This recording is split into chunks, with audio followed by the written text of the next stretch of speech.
as lawful citizens exercise their First Amendment rights, Trump and his team will be looking for any excuse to put active duty military on our streets, supposedly to protect ICE. We have reason to believe that the Trump administration has already begun staging the Texas National Guard for deployment in Illinois. I want to be very clear on this point, and I want to speak directly to the press right now.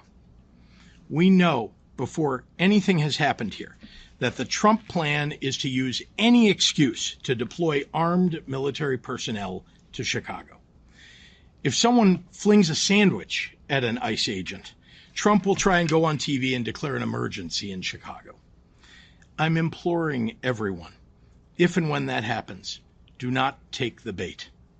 This is Democracy Watch. Mark, that was J.B. Pritzker in Illinois saying that they have reason to believe the Trump administration has begun staging the Texas National Guard for deployment to Illinois.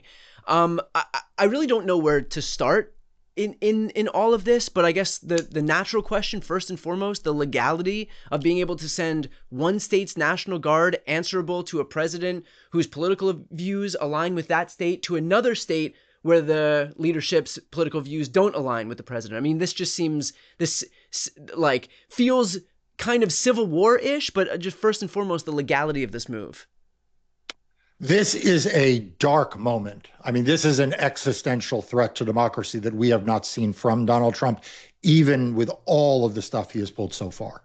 I mean, the idea that the president of the United States is deploying the National Guard in our largest cities is in and of itself a sign of authoritarianism and a sign of Donald Trump's intent on making himself a dictator. The fact that the governor of California had to sue and continues to have to sue to try to reclaim his own National Guard and the control of that state is a further ominous sign of where we are in democracy. The fact that the president has seized and tried to abuse the powers over the District of Columbia is a further ominous sign of what is happening to democracy. But Brian, none of this prepares us for what we are seeing now, what Governor Pritzker is saying, which is the deployment of the National Guard of Texas into the state of Illinois. Now, this is not the federalizing of the National Guard in Illinois and deploying them, which is what in Illinois, which is what we saw him do in California. This is an escalation out of all proportion. I mean, this is something we have never seen before. It is the use of the National Guard from Texas to go into Illinois, which is clearly intended to be a provocative act, clearly intended to send a signal to the people of Illinois and Chicago that this is a foreign force, not foreign in another country, but foreign in that it is not sending the men and women of Illinois to police or to be back up in the state of Illinois, but rather it is taking people who Donald Trump believes will be hostile, who will be antagonistic to the people of Illinois and Chicago. And we should all be paying attention and very alarmed. Is there some rule that would mandate that if you're going to send the National Guard into a state, that first and foremost, that National Guard should be federalized from the state where they're being deployed to? I mean, obviously that would make the most sense, but is there some legal barrier where, if you're going to send the National Guard in, that you're not sending it from, opposite ends of the country, or certainly where they're from a state where they will feel more antagonistic because of the political ideology? Yeah, I mean, look, this is all, new ground.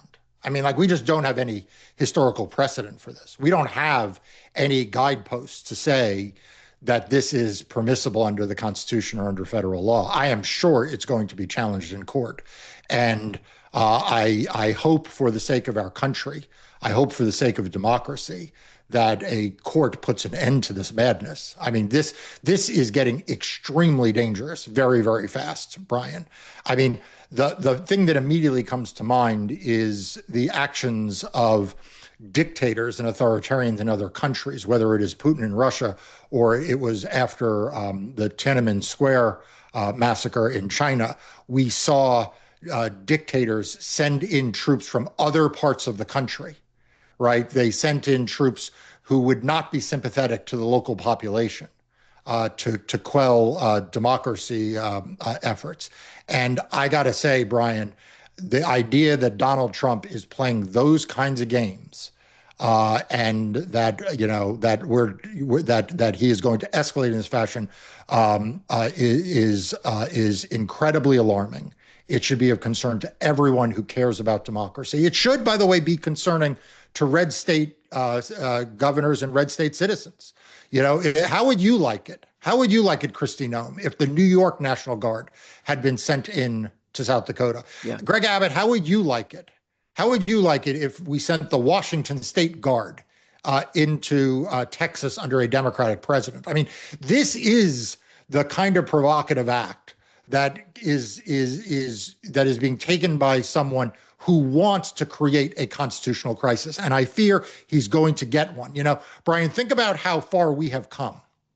It was only a month or so ago that we were saying that the idea that Donald Trump would federalize the California National Guard and deploy them to LA was an unprecedented act. It was only a few days ago that we were talking about the resolution of a lawsuit in California to deal with the aftermath of what he did in California. This is now, that times a million. Yeah. If what Governor Pritzker says is being prepared to be done, and the courts, like I said, are going to have to step in. They are going to have to put an end to this, or else I fear that a tragedy is going to be the inevitable future. I mean, at some point, Donald Trump is going to escalate and escalate and escalate tensions in this country.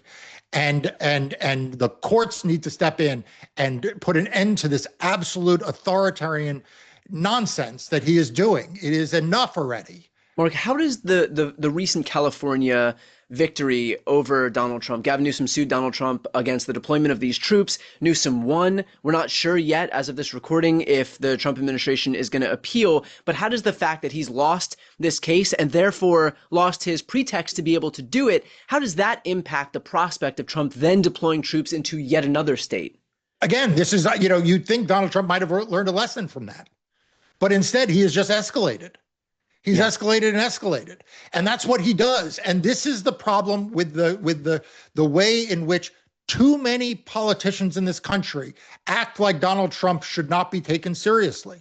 Too many of the legacy media outlets act like that this is just a minor provocation. They are normalizing the absolutely bizarre, dangerous, abnormal behavior of a raving lunatic. Okay, and we have to start holding our institutions to account to this, because if they are not going to act like this is the dangerous provocation that it is, then what good are they?